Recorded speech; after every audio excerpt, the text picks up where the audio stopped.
6 वर्ष पहले उत्तर प्रदेश कहां था और इन 6 वर्षों के अंदर जो परिवर्तन हुआ है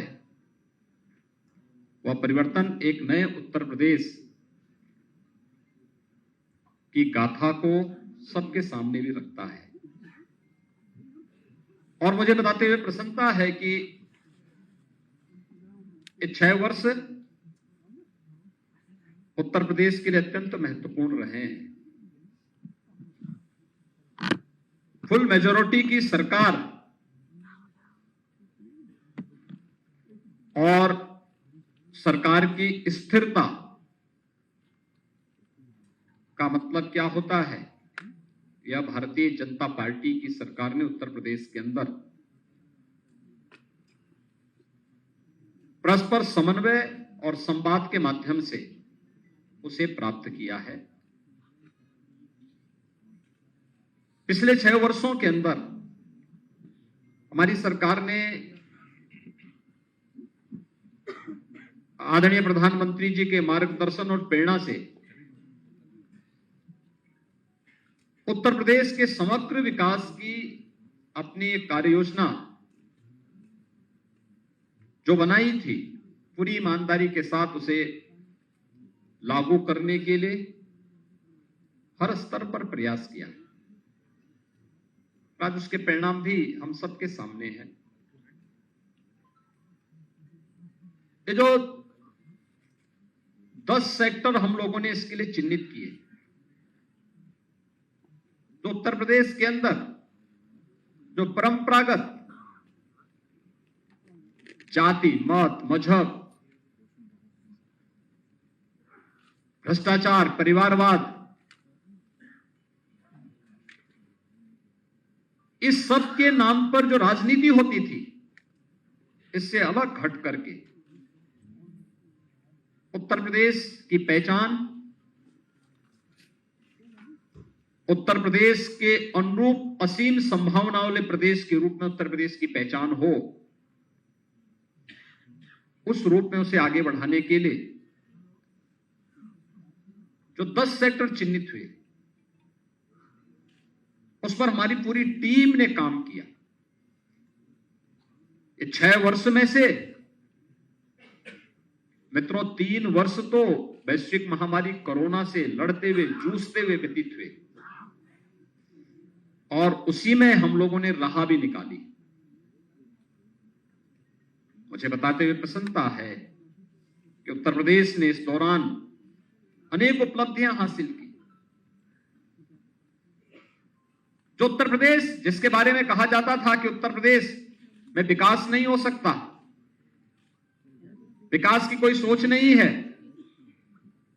आज वह आदरणीय प्रधानमंत्री जी की सभी फ्लैगशिप स्कीम में देश के अंदर नंबर 1 की दौड़ में है, नंबर 1 की यात्रा को आगे बढ़ा रहा है। ये वही उत्तर प्रदेश है जिसके बारे में लोगों की धारणा थी कि नहीं, वहां तो परिवारवाद है, वहां भ्रष्टाचार है, वहां हर दूसरे तीसरे दिन एक दंगा होता है। 6 वर्ष के अंदर उत्तर प्रदेश दंगा मुक्त हुआ। 6 वर्ष में उत्तर प्रदेश ने अपने इंफ्रास्ट्रक्चर को बेहतर किया है। देश के सबसे अच्छे इंफ्रास्ट्रक्चर वाले राज्यों में उत्तर प्रदेश की गिनती हो रही है। अपने युवाओं के बारे में एक बेहतरीन सोच को आगे बढ़ाने वाले राज्य के रूप में हो रही है, जहां सरकारी नौकरियों में पूरी ईमानदारी और पारदर्शिता तो रहेगी ही, लेकिन निजी क्षेत्र में भी नौकरी और रोजगार की ढेर सारी संभावनाओं को आगे बढ़ाने के लिए, जो प्रयास हुए हैं डबल इंजन सरकार के द्वारा, उसके परिणाम भी हम सबके सामने हैं। आज आप देख सकते हैं उत्तर प्रदेश के अंदर 1 करोड़ से अधिक निराश्रित महिला, वृद्धावस्था पाने वाली, पेंशन पाने वाली महिलाओं दिव्यांगजनों को 12,000 रुपए सालाना केवल पेंशन की सुविधा उत्तर प्रदेश वर्तमान में उपलब्ध करा रहा है। ये वही उत्तर प्रदेश है जहां पर तमाम अभिभावक इस बात के लिए चिंतित रहते थे कि बिटिया विवाह योग्य होगी क्या होगा, बेटी को कैसे पढ़ाएंगे। आज 14 लाख से अधिक बेटियों को मुख्यमंत्री कन्या सुमंगला योजना से आच्छादित किया गया है और प्रदेश के अंदर बिटिया की पढ़ाई पूरी होगी तो मुख्यमंत्री सामूहिक विवाह योजना भी उस बेटी की शादी के लिए शासन के सहयोग से इस कार्यक्रम को आगे बढ़ाने का कार्य करेंगे। 2.25 लाख से अधिक बेटियों की शादी ब्याह से संपन्न हो गया। लगातार इस पे कार्य चल रहा है। महिला स्वयंसेवी समूह एक नए मॉडल के रूप में आज उत्तर प्रदेश के अंदर कार्य कर रही है। महिला और बाल विकास विभाग के पोषाहार योजना को हर कुपोषित परिवार तक पहुंचाने का कार्य और उनके स्वयं के प्लांट हर ब्लॉक खंड स्तर पर लगाए जा रहे हैं। वहीं महिला सशक्तिकरण, स्वावलंबन और सम्मान के एक आदर्श के रूप में भी उत्तर प्रदेश आगे बढ़ा है। युवाओं को आसानी से नौकरी भी मिल सके, वे आर्थिक स्वावलंबन की ओर अग्रसर भी हो सके, उनके द्वारा स्वतः रोजगार को भी आगे बढ़ाने का प्रयास हो सके। उत्तर प्रदेश आज अपने एमएसएमई को जिस रूप में प्रमोट किया है, वन डिस्ट्रिक्ट वन प्रोडक्ट की ये योजना आज उत्तर प्रदेश में ही नहीं देश में और दुनिया में एक नई धूम मचा रहा है। विश्वकर्मा श्रम सम्मान उत्तर प्रदेश के हस्तशिल्पियों, कारीगरों को एक नई पहचान दिला रहा है। 2 करोड़ युवाओं को तकनीकी दृष्टि से हम सक्षम बना सके। टैबलेट और स्मार्टफोन देने वाला ये देश का पहला राज्य है जो अब तक 2 करोड़ युवाओं को ये सुविधा देने की कार्रवाई को आगे बढ़ाता है और 20 लाख से अधिक युवाओं को अब तक हम इस सुविधा का से लाभान्वित भी कर चुके हैं। आज मैं कह सकता हूं उत्तर प्रदेश के अंदर कोई जनपद ऐसा नहीं होगा जहां के युवाओं को सरकारी नौकरी न मिली हो और इसीलिए आदरणीय प्रधानमंत्री जी की प्रेरणा से मिशन रोजगार के अंतर्गत जब पूरी सिलेक्शन की पूरी प्रक्रिया संपन्न होती है तो हम स्वयं भी एक बार अवलोकन जरूर करते हैं कि भाई इसमें बताओ क्या उत्तर प्रदेश के हर जनपद के युवा हैं या नहीं है। आज वह भी तस्वीर हम सबके सामने देखने को मिलती है। हर जनपद के युवाओं को उसमें स्थान मिलता है, बिना भेदभाव के मिलता है और सम्मानजनक ढंग से हर तबके का युवा उत्तर प्रदेश के अंदर आकर के न केवल सरकारी नौकरी बल्कि आज निवेश के बेहतरीन गंतव्य के रूप में भी जिस स्थान को उसने आगे बढ़ाया है, करोड़ों युवाओं को नौकरी और रोजगार की संभावनाओं को आगे बढ़ाने में हमें मदद मिली। कोविड कालखंड में हर व्यक्ति इस बात को जानता है कि कैसे उत्तर प्रदेश की वन डिस्ट्रिक्ट वन प्रोडक्ट की प्रोग्राम ने, परियोजना ने आने वाले हर कामगार और श्रमिक के हाथों को कार्य दिया था, उन्हें बेरोजगार नहीं होने दिया था। विपत्ति के समय भी, चुनौती के समय भी कैसे कार्य होता है, उत्तर प्रदेश एक रोल मॉडल के रूप में प्रस्तुत हुआ था कि नहीं, हम करके दिखा सकते हैं, हम चुनौती का सामना हम करेंगे। उत्तर प्रदेश ने मानक भी प्रस्तुत किए। कानून व्यवस्था कैसे होनी चाहिए, उत्तर प्रदेश जैसे राज्य के बारे में लोग कहते थे यह संभव है, उत्तर प्रदेश की टीम ने उसे संभव बना दिया है। लेकिन इसके लिए प्रयास हुए। पुलिस की भर्ती पारदर्शी तरीके से संपन्न हो, यह उत्तर प्रदेश में हुआ। 1,64,000 से अधिक पुलिस की भर्ती की प्रक्रिया को पारदर्शी तरीके से संपन्न किया गया। न परिवारवाद न जातिवाद। उत्तर प्रदेश का हर नौजवान हमारे परिवार का हिस्सा है और उसे उत्तर प्रदेश के अंदर सरकारी नौकरी में जगह मिलनी ही चाहिए, यह भी करके दिखाया गया। पुलिस रिफॉर्म हो, इसके लिए प्रयास किए गए। 7 पुलिस कमिश्नरेट यह भी उत्तर प्रदेश के अंदर बने हैं, ये पहली बार देखने को मिल रहा होगा। उत्तर प्रदेश में हर तहसील स्तर पर फायर टेंडर की स्थापना हो, ये कार्य भी हुए। पुलिस की अवस्थापना सुविधाओं के कार्यक्रम को हम आगे बढ़ा सकें, यह भी आप हर पुलिस लाइन में आप चले जाइए, हर थाने में आप चले जाइए, आपको पुलिस कार्मिकों के लिए अच्छे बैरक बनते हुए दिखाई दे रहे होंगे या बन चुके हैं। साइबर थाना अपराध के बढ़ने के साथ हर रेंज स्तर पर और फिर हर जिले स्तर पर भी साइबर थाने की स्थापना हो, इस कार्यक्रम को भी बढ़ाया गया।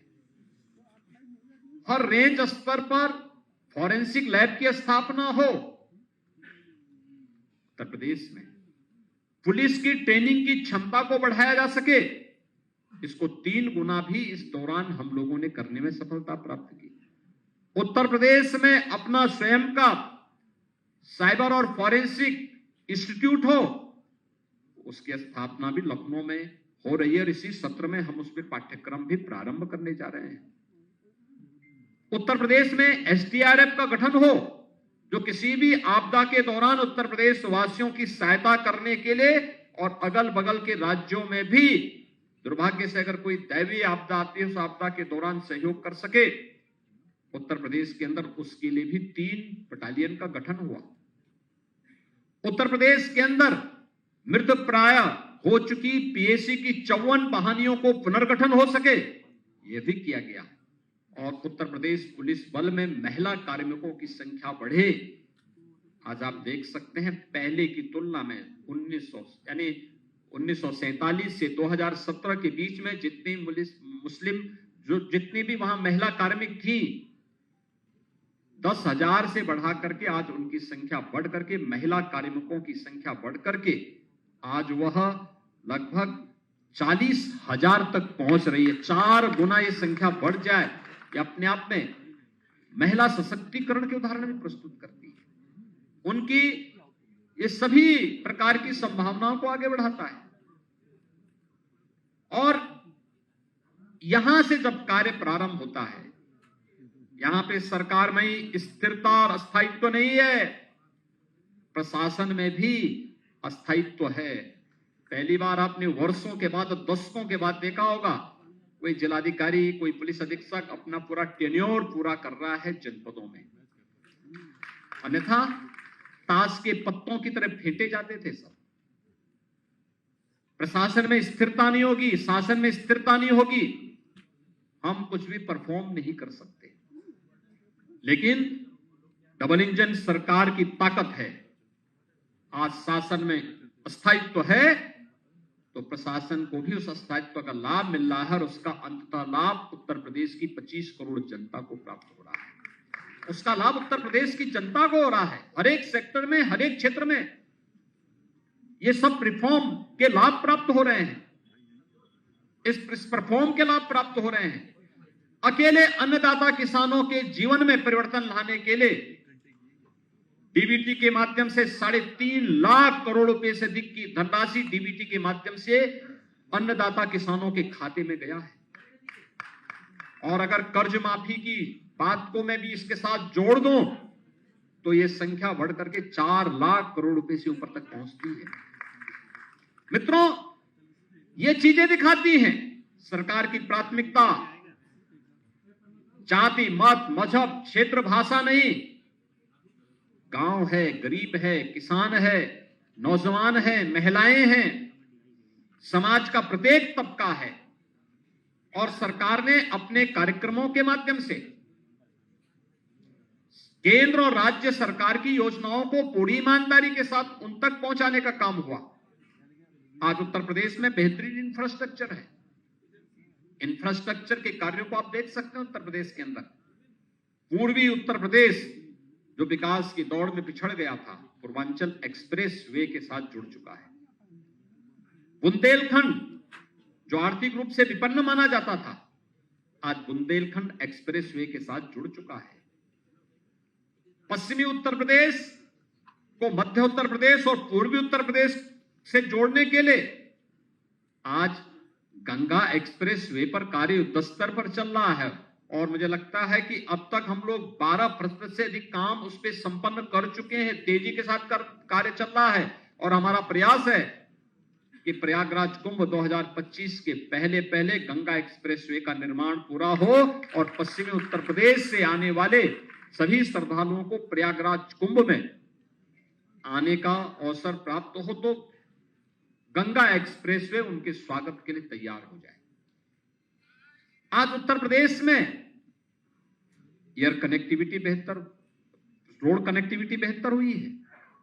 इंटर स्टेट कनेक्टिविटी को 4 लेन के साथ जोड़ा गया। हर जिला मुख्यालय को 4 लेन के साथ जोड़ने की कार्रवाई या तो पूरी हो चुकी है या युद्ध स्तर पर चल रही है। हर जिला मुख्यालय को एक रिंग रोड से जोड़ा जाए जिससे सिटी के अंदर के अनावश्यक कंजेशन को दूर किया जा सके। आज उस पर भी उत्तर प्रदेश ने तेजी के साथ अपने कार्यक्रम को आगे बढ़ाया है। गांव-गांव की सड़क मार्गों को बेहतरीन करने का कार्य हुआ है और ये कार्यक्रम निरंतर आगे बढ़ रहे हैं। मेट्रो देश के अंदर सबसे अधिक सिटी में यूपी के अंदर मेट्रो चल रही, 5 सिटी में चल रही है। 6ठी सिटी हमारी आगरा में कार्य चल रहा है, जिसे हमारा प्रयास है कि नवंबर-दिसंबर 2023 तक आगरा की मेट्रो के फर्स्ट फेज के कार्य को हम संपन्न करके उसे राष्ट्र को समर्पित करें। रैपिड रेल देश के अंदर पहला स्टेट है जहां पर राष्ट्रीय राजधानी से रैपिड रेल को जोड़ने की कार्रवाई हो रही है और वह लगभग पूरी हो चुकी है। अगले महीने तक आदरणीय प्रधानमंत्री जी के कर कमलों से उसे राष्ट्र को समर्पित करने का कार्य भी होगा। रैपिड रेल आधुनिक पब्लिक ट्रांसपोर्ट की बेहतरीन सुविधा, यही उत्तर प्रदेश। एयर कनेक्टिविटी, जब 17 में हम लोग आए थे तो 2 एयरपोर्ट हमारी पूरी तरह क्रियाशील थे, तो दो आंशिक थे। लखनऊ और वाराणसी ये सक्रियाशील एयरपोर्ट थे, लेकिन गोरखपुर और आगरा आंशिक थे।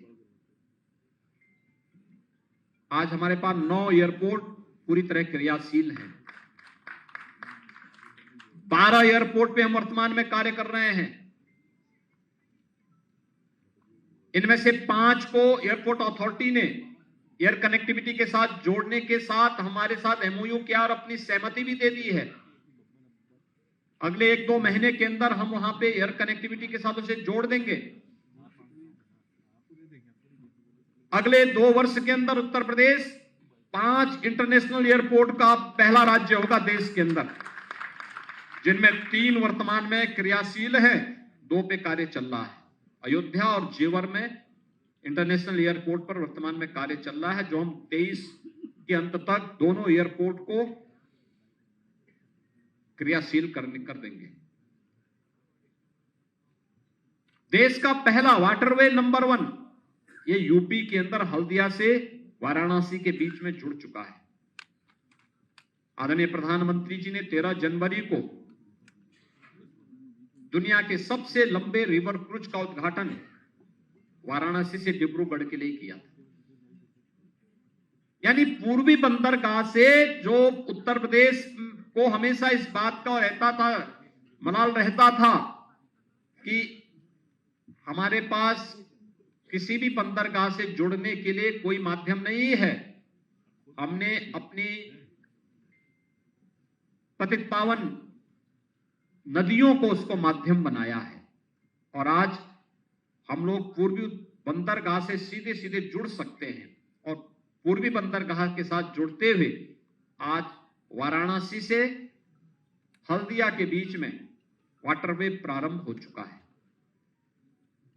प्रदेश सरकार इस दिशा में और अन्य क्षेत्रों में अन्य सेक्टर को भी तलाश रही है। जहां पर कार्गो की बेहतरीन फैसिलिटी हम जिसके माध्यम से दे सके, हम वहां पर अन्य तमाम सुविधाओं से युक्त सुविधाएं दे रहे हैं, जिससे किसान के उत्पाद को हम वैश्विक बाजार तक पहुंचाने में हमें सफलता प्राप्त हो सके। ये सभी कार्यक्रम इसके साथ जुड़ रहे हैं। मित्रों, पिछले 6 वर्ष के अंदर उत्तर प्रदेश ने सचमुच अपना परसेप्शन बदला है। आज उत्तर प्रदेश के बारे में कोई नेगेटिव टिप्पणी नहीं करता, नकारात्मक नहीं सोचता। आज उत्तर प्रदेश का नाम सुनते ही लोगों के चेहरे पे एक नई चमक आती है, बाहर के लोगों के मन में एक चमक आती है। और नहीं तो 6 वर्ष पहले तक उत्तर प्रदेश का नाम सुनने पर लोग बड़ी संदेह और की दृष्टि से देखते थे। ये जो परसेप्शन चेंज हुआ है, मैं मानता हूं ये हमारी सरकार की, डबल इंजन सरकार की सबसे बड़ी उपलब्धियों में से एक है। हमारे नौजवानों के सामने पहचान का संकट आज के दिन पे नहीं है। हमारे नौजवानों के सामने किसी भी प्रकार का कोई अपनी पहचान को छुपाने का आज उनके सामने किसी प्रकार का कोई संकट नहीं आ सकता।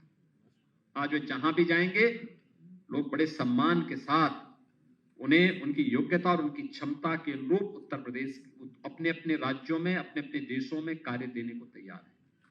लेकिन उत्तर प्रदेश स्वयं ही तैयार हो चुका है। हमारी सरकार ने जब अपने दूसरा कार्यकाल प्रारंभ किया तो हमने फिर से अपनी उसी स्पीड को, डबल इंजन की सरकार है तो डबल और ट्रिपल स्पीड के साथ अपने कार्यक्रम को आगे बढ़ाने का कार्य भी किया।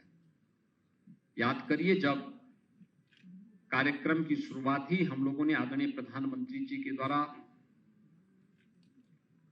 80,000 करोड़ रुपए की परियोजनाओं के ग्राउंड ब्रेकिंग के कार्यक्रम के साथ इस अभियान को शुरुआत किया था।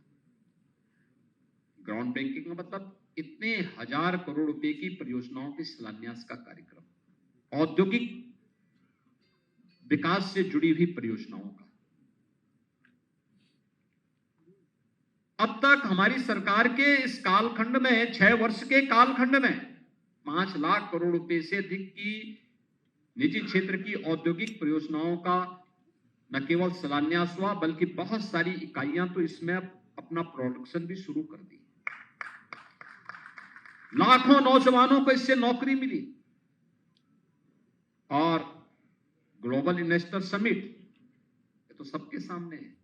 35 लाख करोड़ रुपए की परियोजनाओं का लाभ उत्तर प्रदेश को प्राप्त हो, ये तो लोगों के लिए कौतूहल और आश्चर्य है। हर व्यक्ति ने सोचा उत्तर प्रदेश में 35 लाख करोड़ रुपए के प्रस्ताव आ जाएं।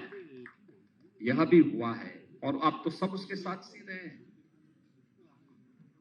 कैसे 25 सेक्टोरियल पॉलिसीज बना करके अलग अलग सेक्टर में, पहले चरण में आपने देखा होगा कैसे उत्तर प्रदेश ने इस यात्रा को आगे बढ़ाया था। चाहे वह उत्तर प्रदेश के अंदर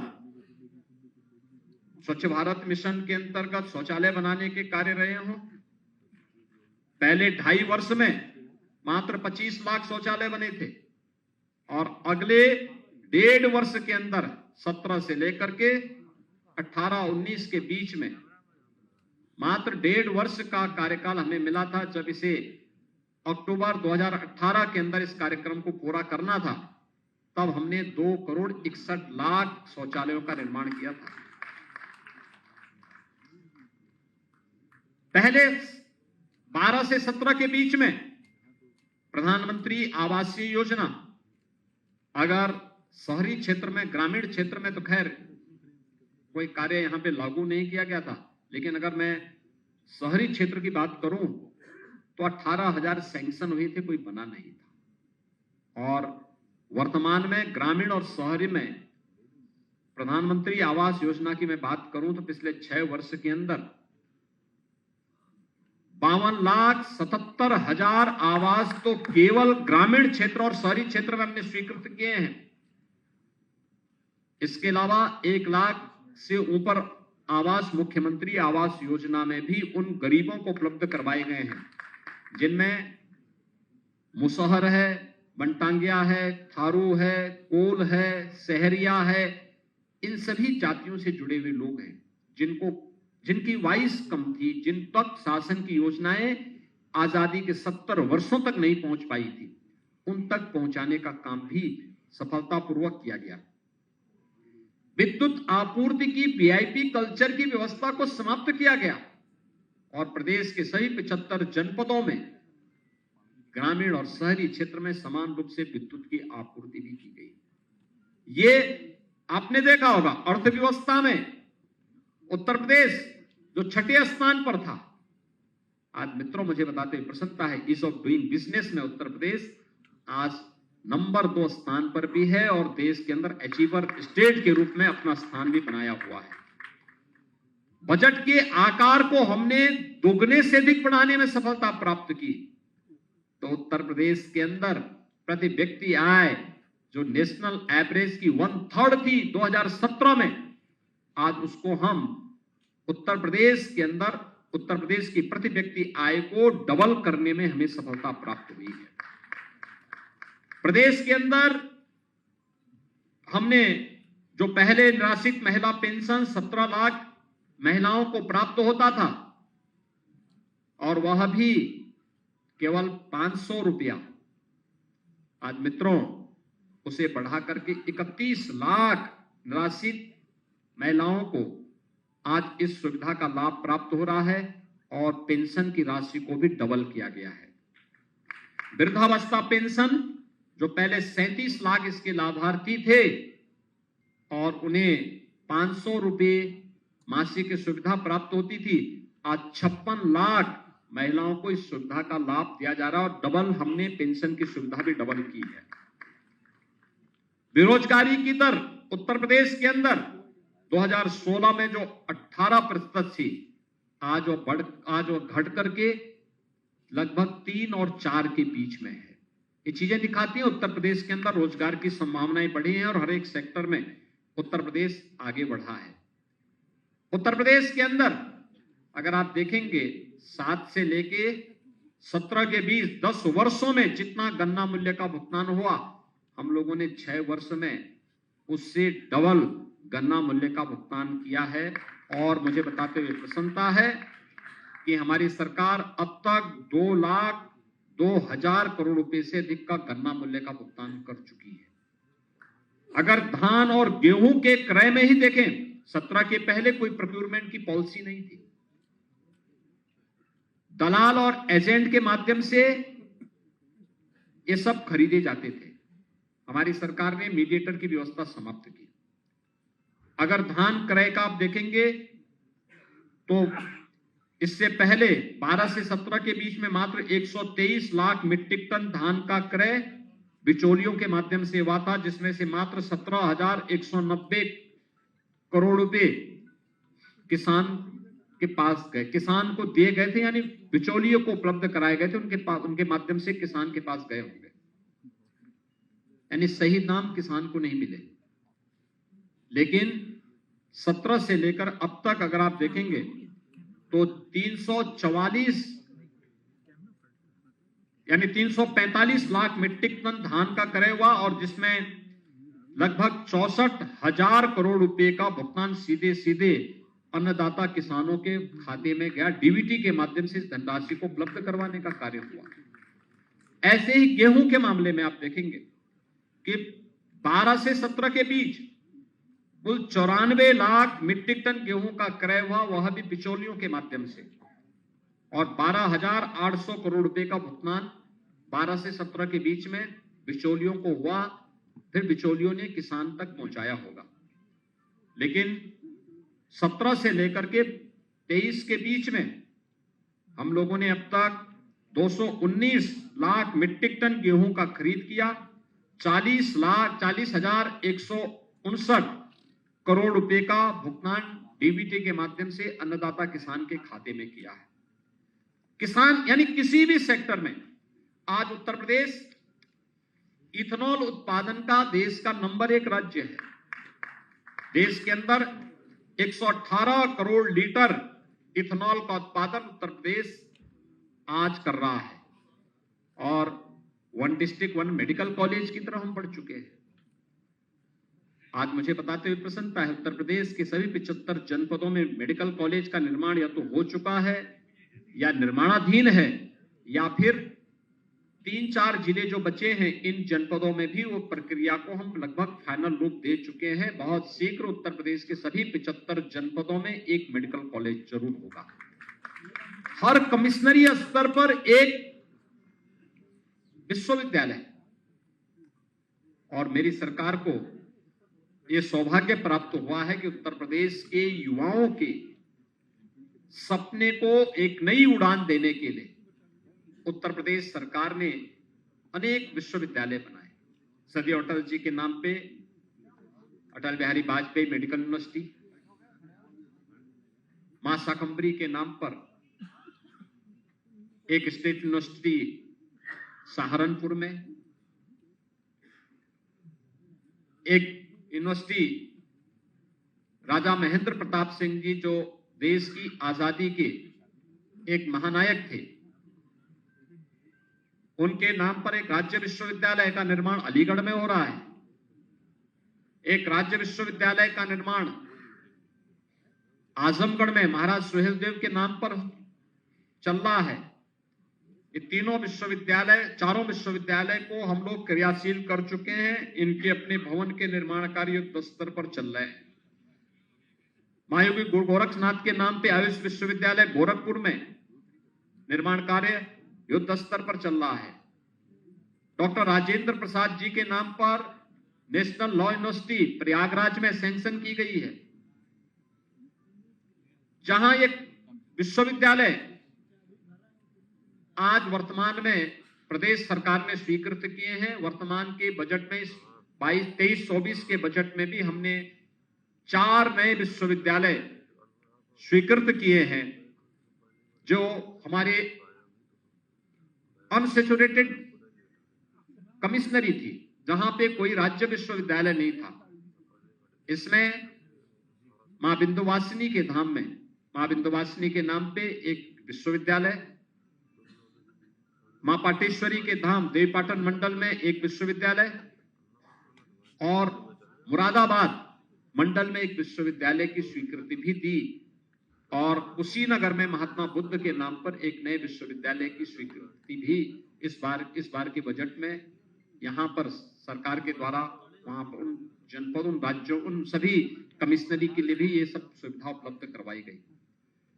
फार्मेसी के सेक्टर में भी बहुत सारे कार्य वर्तमान में प्रदेश के द्वारा लगातार किए जा रहे हैं, और इसमें चाहे वह मेडिकल डिवाइस पार्क के निर्माण का कार्य हो यमुना अथॉरिटी के पास, चाहे ललितपुर में फार्मा पार्क के निर्माण की कार्रवाई को हो।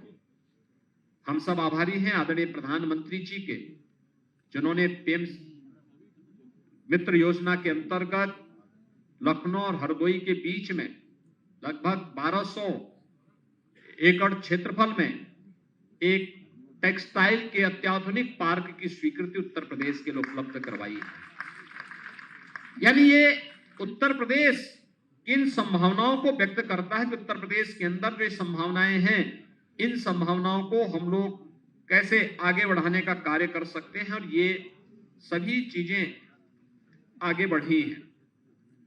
इसलिए मित्रों, एक तरफ जहां उत्तर प्रदेश आज हर एक सेक्टर में अपने कार्यक्रम को आगे बढ़ाने में सफल हुआ है, वहीं उत्तर प्रदेश आज न्यू एज हाईटेक मैन्युफैक्चरिंग का भी देश का एक नंबर 1 राज्य के रूप में उभरा है।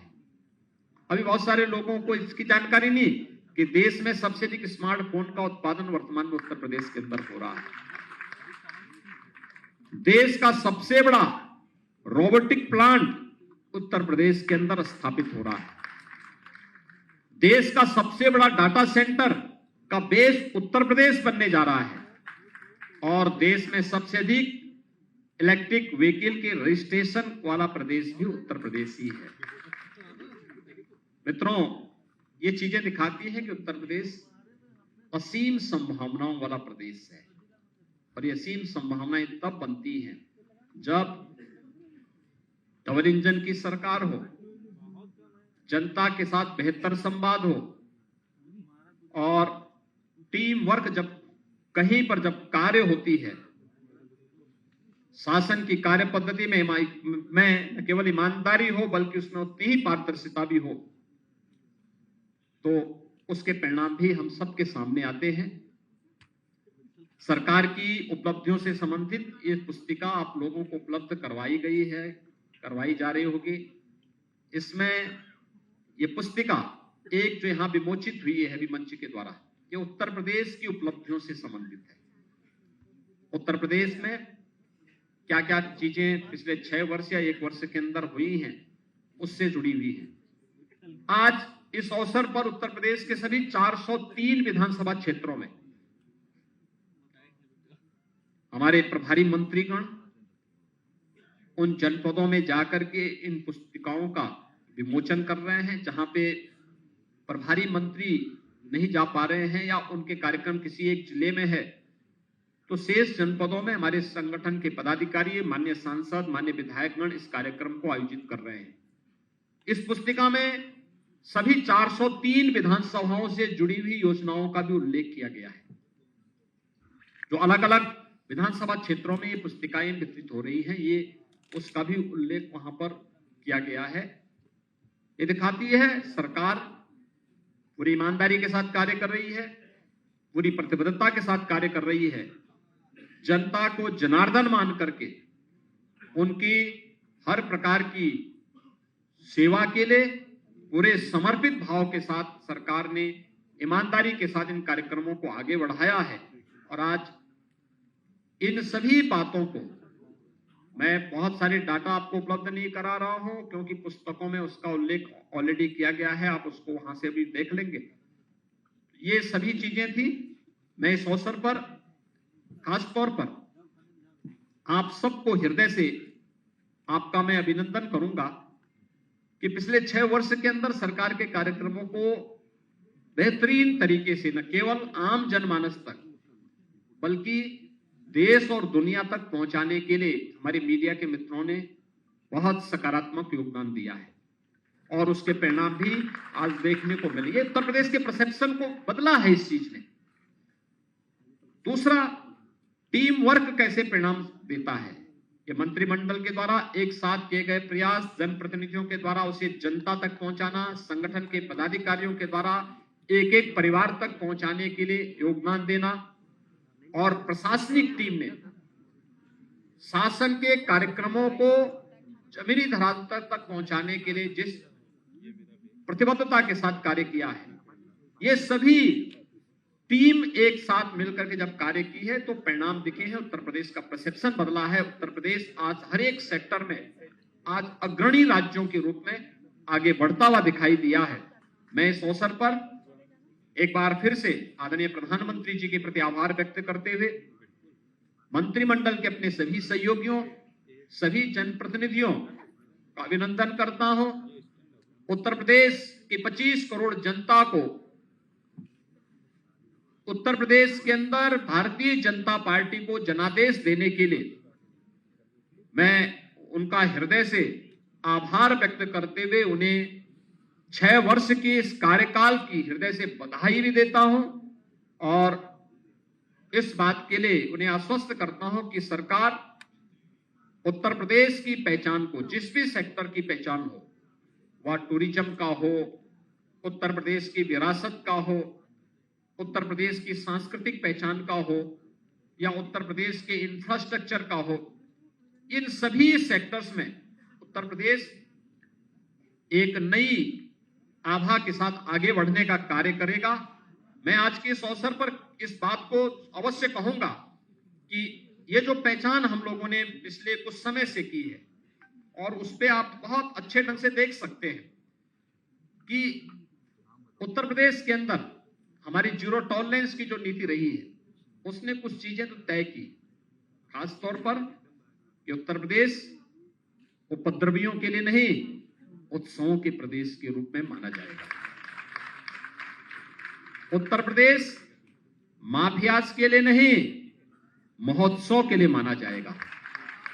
उत्तर प्रदेश गुंडा राज, माफिया राज और जंगल राज जैसे शब्द अब अतीत के शब्द बन जाएंगे। उत्तर प्रदेश विकास की नई बुलंदियों को छुएगा। और उस यात्रा के लिए मैं अपनी पूरी टीम का एक बार फिर आह्वान करूंगा और उत्तर प्रदेश की जनता जनार्दन से भी मैं अपील करूंगा कि उनका जो आशीर्वाद सरकार को प्राप्त हुआ है, डबल इंजन सरकार को प्राप्त हुआ है, इस सरकार पूरी ईमानदारी के साथ उनकी अपेक्षा पर खड़ा उतर करके न केवल केंद्र और राज्य शासन की योजनाओं का लाभ उन्हें भरपूर देगा, बल्कि जहां भी आवश्यकता पड़ेगी उनके हितों के संरक्षण के लिए सरकार बड़े से बड़े कदम उठाने में कोई संकोच नहीं करेगी। मैं एक बार फिर से पूरी टीम का हृदय से अभिनंदन करता हूं।